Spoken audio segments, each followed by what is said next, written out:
Hey everyone, Brian Zane here with my predictions for Hell in a Cell 2020. I wish I could have filmed this after SmackDown so I could get hopefully a more clear picture of the card for this weekend, because at the time I'm filming this, only 4 matches have been announced, but I won't have time to film a predictions video after Friday evening, so this is going to be it. I'm going to take what they're giving me, so I'm going to talk about those 4 matches right now, beginning with Jeff Hardy versus Elias. So both guys are back on Raw. Elias still thinks that Jeff Hardy hit him in a drunk driving accident outside the Performance Center over the summer, even though it seemed to be resolved pretty quickly that Jeff was framed and all that, but I guess it was never confirmed. I keep forgetting what the actual status of that story is. But anyway, Elias still gunning for Jeff here over that, and I think as far as who's going to win here, my prediction is going to be Elias, just because I think he should just get a leg up now that he's back. Like, have him come back with a vengeance, have him start off with a nice win over Jeff, and he can, give it back to Jeff later on in the eventual rematch or something. The battle for the surveillance footage of the Performance Center or something. In the first of 3 Hell in a Cell matches, Drew McIntyre defends the WWE Championship against Randy Orton.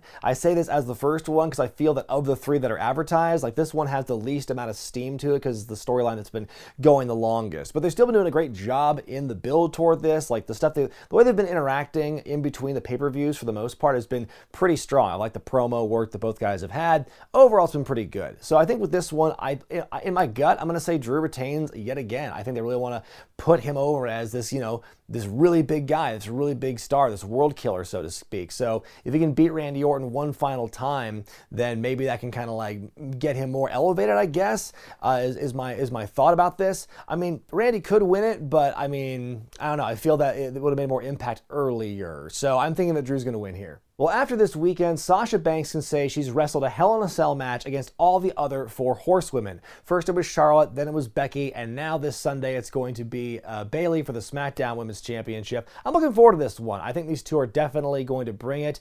I think that for a lot of the post-breakup angle stuff has been kind of weak, but Sasha really picked it up last week with the contract signing and the way that her promo for that and the way they kind of brought in all the deep history of them in NXT and whatnot. So I think it's going to be a great matchup, and I wish that this was able to get stretched out to WrestleMania, where then Sasha could have her big moment, but I think this is the time. And I have a feeling that Sasha is going to beat Bayley and become the new women's champion. It's either that or they're going to kill Sasha off in this matchup, and then she will be back for a build at WrestleMania. It's going to be one of those 2 things, as far as I can tell. And finally, in an I Quit match in the cell for the Universal Championship, Roman Reigns defends against his cousin, Jey Uso.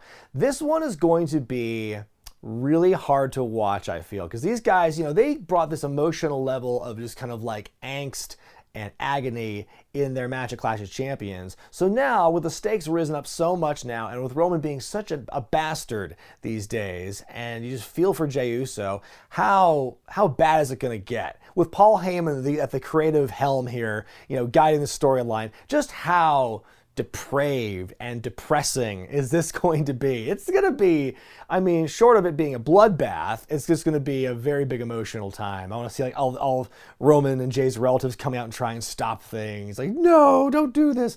It's going to be this big Shakespearean tragedy, and I'm here for it, but I'm also just trepidatious about it. I think Roman's going to win. It's going to be just more of like how evil can Roman get. And Jay is going to be the sacrificial lamb. It's going to be, we're just going to get through this together, guys. But those are my picks for a half-developed card for Hell in a Cell. I'm sure at least 1 or 2 more matches will be announced between when I film this and when the video comes out, so I apologize for missing those matches. Let me know what you think is going to happen here in the comment section, and I will see you on the other side for my Hell in a Cell review on Monday morning. I'm Brian Zane, and I'll see you next time.